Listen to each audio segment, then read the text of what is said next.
રૂપિયા ભાગ બાંધીને વ્યાજે લાવી અને મહાકાળી માતાના મંદિર માટે 1 કરોડ ભેગા કર્યા. એટલે મારો કહેવાનો અર્થ એટલો છે કે તમે જ્યાં સુધી પેઢી દર પેઢી શિક્ષણમાં આપવા માટેની તમે માનસિકતા નહીં કેળવો ત્યાં સુધી આ સમાજનું શિક્ષણનું સ્તર સુધરવાનું હોય નહીં સુધરે.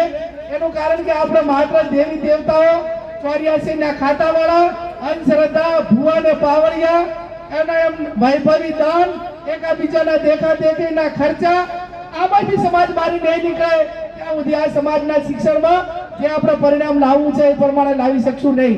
આજે આપણે કિરીટભાઈ આપણી વચ્ચે પધાર્યા છે, અહીંના ધારાસભ્ય છે, પ્રોફેસર છે.